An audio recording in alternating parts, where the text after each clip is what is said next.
there. Okay, guys, in example number 3 here, it says in triangle DEF shown, DE, all right, DE, that's this one right here, is adjacent to angle D. Well, we know that.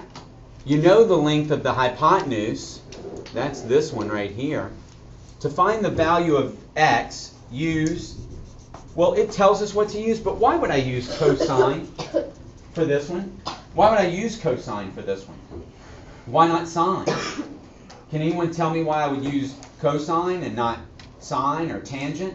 Why would I use cosine? Justin? Because the only thing you have is the hypotenuse and you don't have the... I have the hypotenuse, and which one am I looking for? The adjacent. The adjacent. And what function has adjacent and hypotenuse?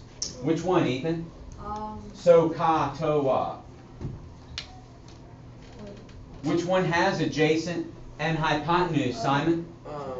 Cosine. Cosine does, right? Adjacent over hypotenuse. So what you're telling me, how could I write an equation here that would help me find that value? Alex? Cosine. Cosine? Equal. Of?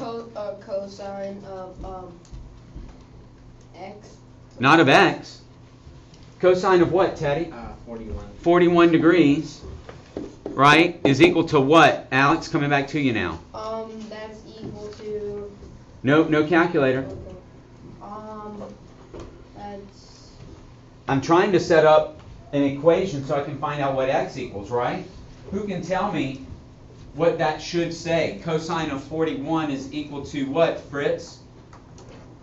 0.7. No, I don't want to know that, Fritz. If you would please stop messing around with Zachary, you might know what I'm talking about. Or Zachary, please leave Fritz alone so he can focus. Gentlemen, what do I need to find out here? Nikki? X over 16. X over 16, right? Adjacent over hypotenuse? Okay, good. Now if I want to find out what x is, what do I need to do? Fritz? Put it on your calculator. All right, so tell me, what is the cosine of 41 on my calculator? Approximately 0.755. Okay, I go to 4 places. 0.75. 47. Everybody agree? Is equal to x over 16. Yes. Now what do I do? Please, Cole. You simplify it. Or I want to find out what x equals. How do I find that, Cole? Multiply. Yeah. 16 on both sides. Multiply 16 on both sides, right? And that makes the 16 go away on the right and leaves me with x. But what happens when I multiply 16 by 0.7547? What do I get, Ethan? 12.0752.